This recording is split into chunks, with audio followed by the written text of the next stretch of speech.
Good morning students. आज दिनांक 27 मई 2021, class 7th, subject geography. आज हम लोग पृथ्वी के स्थल रूप लेसन नंबर 2 जो चल रहा है, इसके अंतर्गत इस कुछ बिंदुओं पर चर्चा करेंगे, जिसमें भ्रंश पर्वत और ज्वालामुखी पर्वत ये हमारे मुख्य बिंदु रहेंगे। और इनमें कौन कौन से मुख्य पर्वत हैं,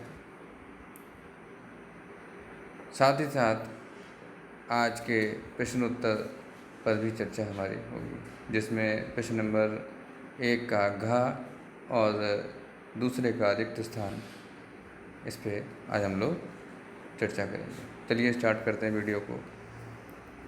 प्यारे बच्चों, बात चल रही थी कि वलित पर्वत, खंड पर्वत और ज्वालामुखी पर्वत, अर्थात पर्वत की जो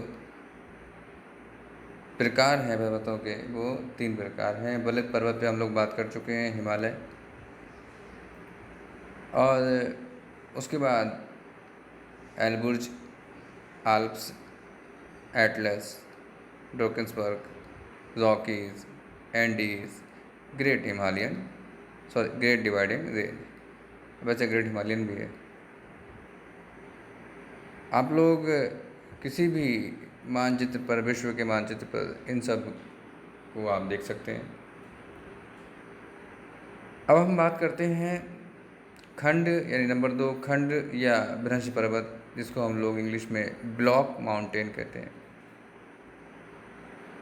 ब्लॉक माउंटेन विशालकाय चट्टानी खंडों में भ्रंश या दरार पड़ने से बनते हैं, अर्थात हम इस कह सकते हैं कि इनका जो निर्माण हुआ है, वो जो चट्टानें हैं, वो कठोर चट्टानें हैं, उनमें दरार पड़ जाने से इनका निर्माण हुआ है।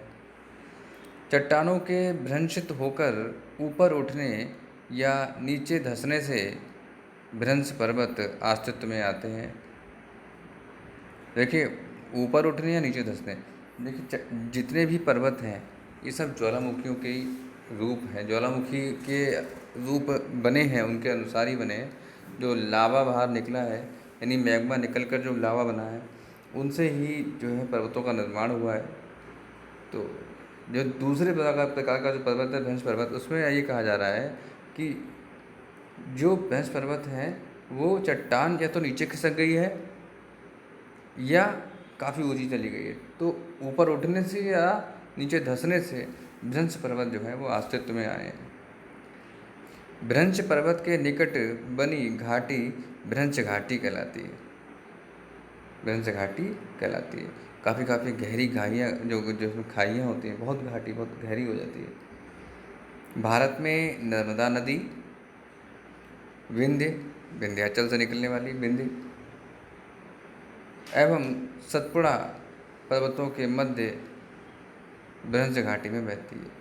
यानी कि जो नर्मदा नदी आप सुनी है आप लोगों ने, कहाँ पे है? MP आपने सुना होगा, मध्य प्रदेश।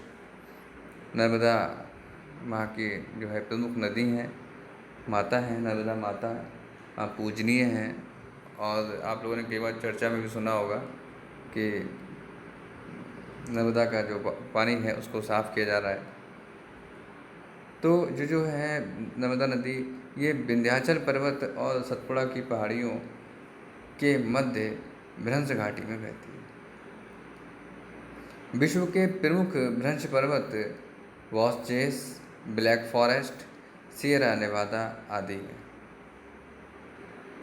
उसके बाद है कि हमारे देश में पश्चिमी घाट, अब पश्चिमी घाट कौन सा है? केरल है। केरल आपने नाम सुना होगा, जो हमारा सबसे नीचे जो साउथ में आप देखोगे प्रदेश पड़ता है, केरल।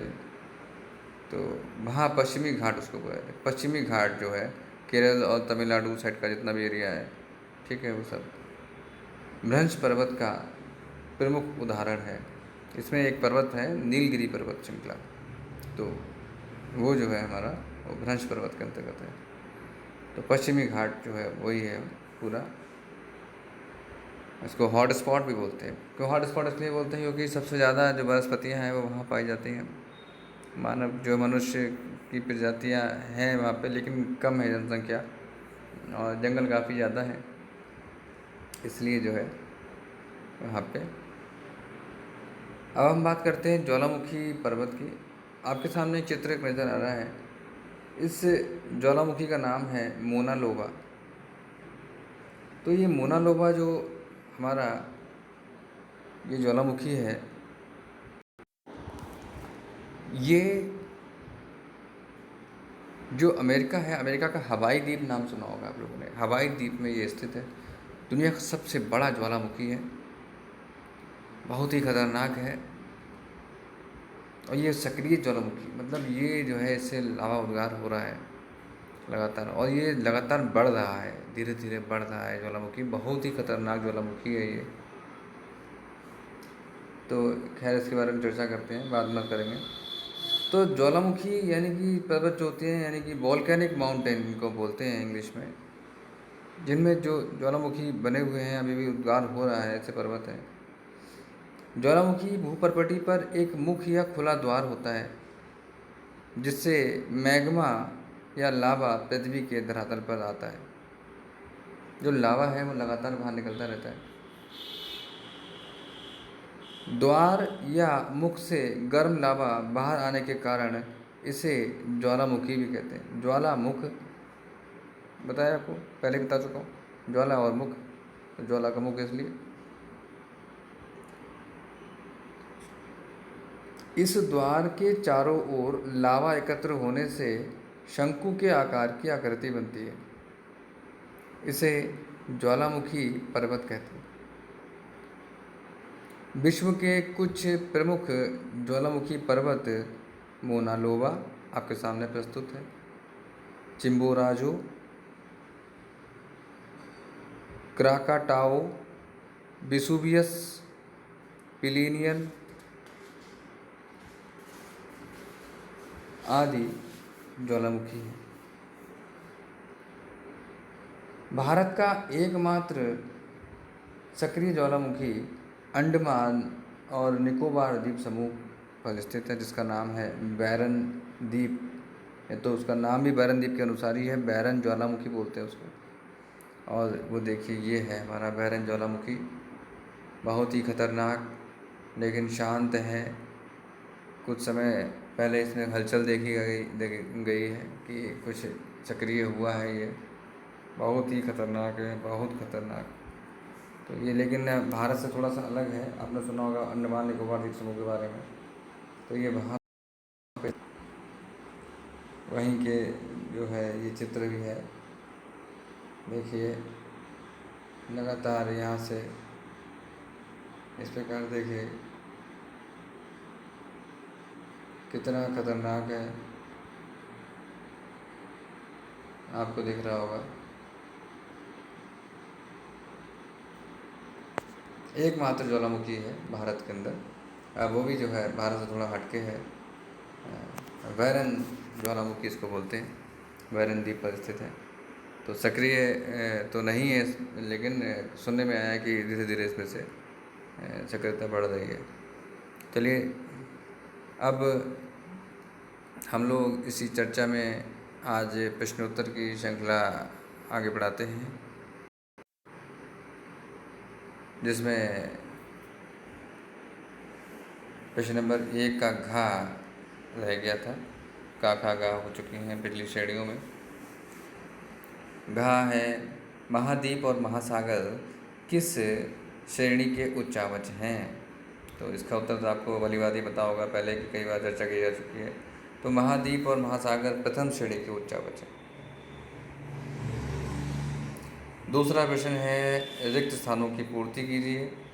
तो इसमें है का पठार, पर्वत, पठार और मैदान यानी एवं मैदान पृथ्वी पर द्वितीय श्रेणी के उच्चावच हैं।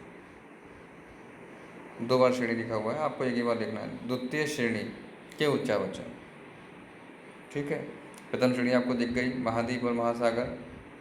ठीक है, उसके बाद है खा भारत का एकमात्र ज्वालामुखी अंडमान व निकोबार द्वीप समूह में बैरन द्वीप पर स्थित है। कौन सा? बैरन ज्वालामुखी। ठीक है, बैरन द्वीप पर है। और ग है, अफ्रीका महाद्वीप का अधिकांश भाग क्या है? पठार।